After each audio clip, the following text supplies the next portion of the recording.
ಲೇ ಶಂಕರ, ನಮ್ಮ ಮ್ಯಾನೇಜರು ಊರ ಹುಚ್ಚುಳೆ ಮಾಡಲ್ವಾ? ಲೇ ರಾಘು, ಹಂಗೇನು ಹೇಳ್ಬೇಡ. ಮ್ಯಾನೇಜರ್ ಆಫೀಸ್ ಇಲ್ಲೇ ಇದೆ, ಕೇಳಿಬಿಟ್ರೆ ಮತ್ತೆ ತುಂಬ ಕಷ್ಟ ಆಗತ್ತೆ ನೋಡು. ಇರ್ಲ ಬಿಡಲೇ, ಕೇಳಿ ಅವ ಏನು ಮಾಡ್ತಾನೆ ನನ್ಗೆ? ಆಟ ಅಲ್ಲ, ತೆಗ್ದಾಕ್ತಾನೆ ಕೆಲಸದಿಂದ. ಅದಲ್ ಮಚ್ಚ, ಅವನು ಕಂಪ್ಲೇಂಟ್ ಮಾಡ್ತಾನೆ. ಅವನು ತುಂಬ ಕೋಪಿಷ್ಟ ಅಲ್ವಾ? ಏನ್ರಪ್ಪ, ಏನೋ ಮಾತಾಡ್ತಾ ಇದ್ದೀರಾ ನನ್ನ ಬಗ್ಗೆದಲ್ಲಿ?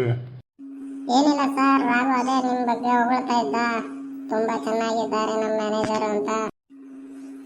ಹೌದು ಸರ್, ಹೌದು. ನಿಮ್ಮಷ್ಟು ಸಿನ್ಸಿಯರ್ ಮ್ಯಾನೇಜರು ನಾನು ಇನ್ನೂ ಯಾವತ್ತೂ ನೋಡಿಲ್ಲ. ಓಕೆ, ಪರವಾಗಿಲ್ಲಪ್ಪ. ಈಗೇನು ಹೊಸ ವರ್ಷ ಬರ್ತಾ ಇದೆ, ಏನು ಪಾರ್ಟಿ ಗೀಟಿ ಇಲ್ವಾ ನಿಮ್ಮದು? ಇಲ್ಲ ಸರ್, ನೀವು ಕೊಡೋ ಸ್ಯಾಲರಿಯಲ್ಲಿ ಏನು ಪಾರ್ಟಿ ಮಾಡಬೇಕು? ಮಕ್ಕಳಿಗೆ ಸಾಕೋದೇ ಕಷ್ಟ.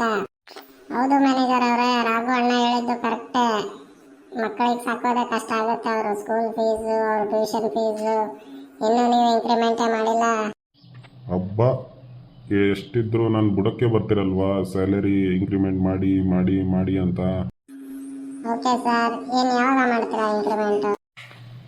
ನೋಡೋಣ, ಸಮಯ ಬರಲಿ.